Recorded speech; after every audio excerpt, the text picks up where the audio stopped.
അങ്ങനെ ഇന്ത്യ നമ്മുടെ ഇന്നത്തെ സീരീസ് ജയിച്ചിരിക്കുന്നു. 3-1 നമ്മൾ ഇന്ത്യ സീരീസ് ആണ് ജയിച്ചിരിക്കുന്നത്. അങ്ങനെ കപ്പ് നമുക്കാണ്. പിന്നെന്താ പ്രത്യേകിച്ച് പറയാനുള്ളത്, നമുക്ക് ഒറ്റ ഒരാളുടെ പേരേ ഉള്ളൂ. അത് നമ്മുടെ സഞ്ജു സാംസൺൻ്റെയാണ്. കിട്ടിയ അവസരം സൂപ്പറായിട്ട് ഉപയോഗിച്ചിട്ടുണ്ട്.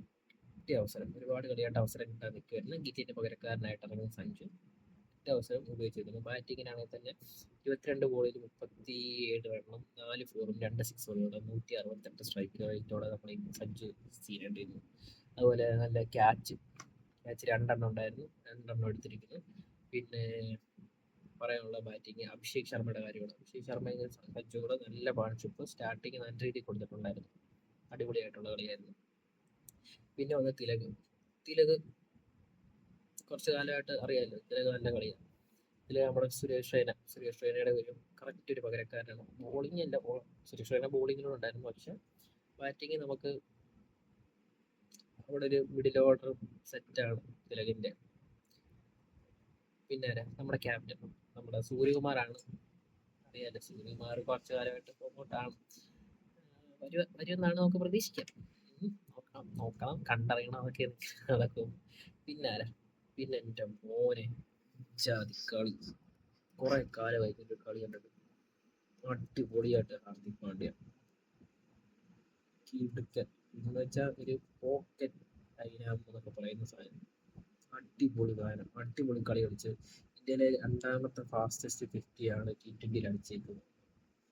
ഒന്നാമത്തെ നമ്മുടെ യുവരാജ് സിംഗാണ്. അത് 12 ബോളെ 9 16 ബോളെ 9 അടിച്ചു.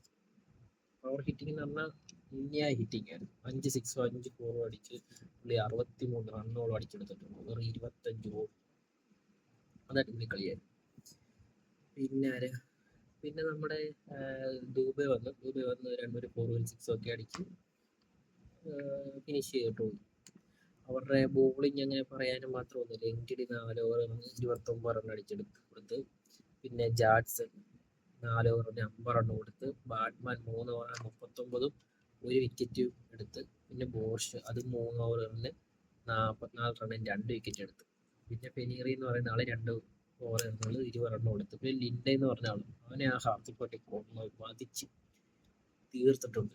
46 റൺ അടിച്ച് 1 വിക്കറ്റും എടുത്ത്. സഞ്ജു സാംസന്റെ വിക്കറ്റ് എടുത്ത് ഈ ലിൻഡെയാണ്. പക്ഷെ ഹാർദിക് പാണ്ഡ്യ കൊടുത്ത്. ഹാർദിക് പാണ്ഡ്യ വന്നുടനെ തന്നെ അടിയോടടിയായിരുന്നു, അമ്മാതിരി അടിയായിരുന്നു. പിന്നെ അത് കഴിഞ്ഞ് അവരുടെ ബാറ്റിംഗ് ഡീകോക്ക് അന്യായ കളി എന്നൊക്കെ പറഞ്ഞു കഴിഞ്ഞാൽ പഴയ പ്രൈം ഡീകോക്കായിരുന്നു. ആവശ്യമുള്ള ബോള് ഓഫ് അടിച്ചു, കവർ ഡ്രൈവ് അടിച്ചു, ഫുൾ അടിച്ചു, ഫുൾ ഷോട്ട് അടിച്ചു, ഓൺ ഡ്രൈവ് അടിച്ചു, എല്ലാം അടിച്ചിട്ടുണ്ട്. എല്ലാം. ഹർഷദീപിനെ 32 റണ്ണോ 33 റണ്ണാകാൻ അടിച്ചെടുത്തു. ഹർഷദീപ് ആദ്യത്തെ 2 ഓവറും വൻ ദുരന്തമായിരിക്കും. ഹർഷദീപിനെയൊക്കെ എയർ കയറ്റി. അങ്ങനെ അവർ രണ്ടും കൂടി അടിച്ച് പിന്നെ ഹെൻഡ്രിക്സ് അധികം കളിക്കാൻ പറ്റിയില്ല. പുള്ളി പാർട്ണർഷിപ്പ് പുള്ളി അധികം ചെയ്യാൻ പറ്റില്ല. കാരണം ഡീകോക്കിന് അടിക്കാൻ അവസരം ഉണ്ടായി കൊടുക്കുമായിരുന്നു. പിന്നെ വന്ന ബ്രേവിസ് ബ്രേവിസും നമ്മുടെ ഡീകോക്ക് കൂടെ ചെയ്തൊരു പാർട്ണർഷിപ്പ് ബിൽഡ് ചെയ്തു.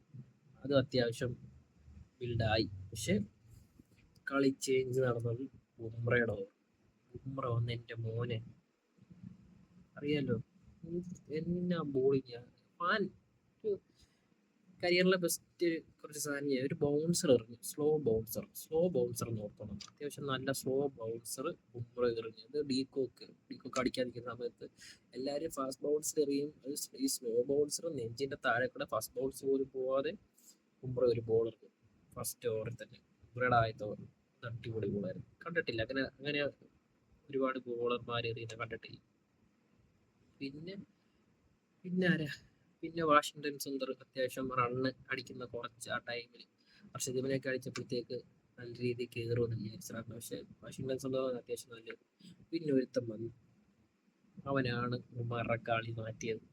വേറെ ആരുമല്ല, നമ്മളെ വരുൺ ചക്രവർത്തി. അവന് അടിപൊളിയായിരുന്നു മക്കളെ. അവനെ ഒരു 6 അടിച്ചോ, പിന്നെ ഓർത്തു അടുത്ത ബോൾ നിങ്ങൾ സൂക്ഷിക്കണം. ഒരു 6 വീണ അടുത്ത ബോൾ സൂക്ഷിച്ചോണം. അടുത്ത ബോൾ സൂക്ഷിച്ചില്ലേ പണിയാണ്. അവന് അമ്മാതിരി ബോൾ എറിയും. ഗൂഗിളിയോ സ്റ്റമ്പിന്റെ ബാറ്റിന്റെ ഇടയ്ക്കൂടെ അടിപൊളിയായിട്ട് അവരെറിയും. അതാണ് വരുൺ ചക്രവർത്തിയുടെ കളി. പിന്നെ അങ്ങനെ വരുൺ ചക്രവർത്തി വന്ന് 4 വിക്കറ്റ് എടുത്തു. 4 വിക്കറ്റും അമ്മാതിരി വിക്കറ്റ്, അത് കാണേണ്ട വിക്കറ്റ്, അടിപൊളിയായിട്ടുള്ള 4 വിക്കറ്റ് വരുൺ ചക്രവർത്തി എടുത്തു. പക്ഷെ 53 റണ്ണോളം കൊടുത്ത്, പക്ഷെ അടിച്ചിട്ടുണ്ടെങ്കിൽ പുള്ളി വിക്കറ്റ് എടുക്കാൻ പോകുന്നില്ല. പണ്ടത്തെ പോലൊന്നുമല്ല, അടിച്ച അവന്റെ എടുത്തിട്ടേ പോകത്തുള്ളൂ എന്നുള്ള രീതിയാണ്. പിന്നെ നമ്മുടെ ബുംറ പറയാതിരിക്കാൻ പറ്റത്തില്ല. പിന്നെ ഡീകോക്കിന്റെ ഒന്ന് വിക്കറ്റ് എടുത്തു. അടിക്കാൻ നിൽക്കുന്ന ഡീകോക്കിന് നല്ല അടിപൊളി സ്ലോ ബോളർ എറിയുകയും ചെയ്തു, പിടിക്കുകയും ചെയ്തു. സ്വന്തമായിട്ട് തന്നെ പിടിച്ചു. അതാണ് ബുംറ എറിഞ്ഞ് കളി ഇന്ത്യയുടെ കളി തന്നെ ആക്കി. പിന്നെ ഹാർദിക് പാണ്ഡ്യ വന്ന് ബ്രേവ്സിന്റെ ഒരു ബൗൺസർ എറിഞ്ഞ് അത്യാവശ്യം നല്ലൊരു വിക്കറ്റ് ആയിരുന്നു. പക്ഷെ ബ്രേവ്സ് അടിക്കാൻ നിൽക്കുകയായിരുന്നു. ബ്രേവ്സിന്റെ കളി എന്ന് പറഞ്ഞാൽ സഞ്ജുവിന്റെ കളി എന്നൊക്കെ പറഞ്ഞു കഴിഞ്ഞാൽ അടിക്കാൻ നിൽക്കുക. അപ്പൊ അവിടെ 1 വിക്കറ്റ് പോകും, വലിയ അടി നടക്കും, 2 നടക്കത്തുള്ളൂ. പിന്നെ വന്നിട്ട് നമ്മളെ മില്ലറും അത്യാവശ്യം അടിക്കാൻ നോക്കിയ, പക്ഷെ നടന്നില്ല. മില്ലറും കുറച്ച് കാലമായിട്ട് ഫോമൗട്ടാണ്. അത്യാവശ്യം റിട്ടയർഡ് ആ സമയമായി തുടങ്ങി മില്ലറിന്റെ. 18 റൺ എടുത്തുള്ളൂ, 14 ബോളിൽ ഒരു 2 4 അടിച്ചു. പിന്നെ ജാൻസൺ വന്ന് അടിക്കാൻ നോക്കി, അത് പോയി പറ്റത്തില്ല. മാർക്രം കുറച്ച് താഴോട്ട് ഇറങ്ങി കളിക്കാനൊക്കെ, കാരണം അത്രയും റണ്ണുണ്ടായിരുന്നു. അത്യാവശ്യം റണ്ണ് ഡീകോക്കും ബ്രേവ്സും കൂടെ അടിച്ച് കയറ്റി നിൽക്കുമായിരുന്നു. പിന്നെ നമ്മുടെ ഹർഷദീപ് വന്നിട്ട് പിന്നത്തെ ഓവർ വന്നിട്ട് അത്യാവശ്യം പിടിച്ചു. പിന്നത്തെ ലാസ്റ്റ് 2 ഓവർ അത്യാവശ്യം നന്നായിട്ട് പിടിച്ചു. അങ്ങനെ സൗത്ത് ആഫ്രിക്കയുടെ കയ്യിൽ നിന്ന് കളി പോയി. പിന്നെ പറയാനുള്ള സഞ്ജുവിന്റെ പിന്നെ വരണം. ജാഡ്സന്റെ വിക്കറ്റ് എടുത്തപ്പോൾ സഞ്ജു പറഞ്ഞു 2 റിവ്യൂ ഉണ്ട്, കൊടുത്തു നോക്ക് കിട്ടും. ഞാൻ ഒരു സ്പൈക്ക് കേട്ടിട്ടുണ്ട്, കൊടുത്തു നോക്കി കിട്ടും എന്ന് പറഞ്ഞു. ചേട്ടൻ സാധനം എടുത്തു. അങ്ങനെയാണ് ഇന്നത്തെ കളിയുടെ ഒരു സമ്മറി എന്ന് പറയാം. പിന്നെ അഴിഞ്ഞാട്ടം നടത്തി നമ്മൾ ഹാർദിക് പാണ്ഡ്യ നല്ല രീതിയിൽ അഴിഞ്ഞാടിയിട്ടുണ്ട്, ആസ്വദിച്ച് കളിച്ചു. സഞ്ജു കിട്ടിയ അവസരം മുതലെടുത്തു, അത്രേ പറയുള്ളൂ. സഞ്ജു കിട്ടിയ അവസരം മുതലെടുത്തു. പിന്നെ തിലകിന്റെ നല്ലൊരു ഡീസന്റ് പെർഫോമൻസ് ആയിരുന്നു. T20 ഡീസന്റ് പെർഫോമൻസ് ആയിരുന്നു. മിഡിൽ ഓർഡർ ചെയ്യുന്നത് നല്ല രീതിയിൽ കളിച്ചു. പിന്നെന്താ, അത്രയൊക്കെ ഉള്ളു. ഇതുപോലുള്ള ന്യൂസിൽ ഫോളോ ചെയ്താൽ കൂടെ കാണാം.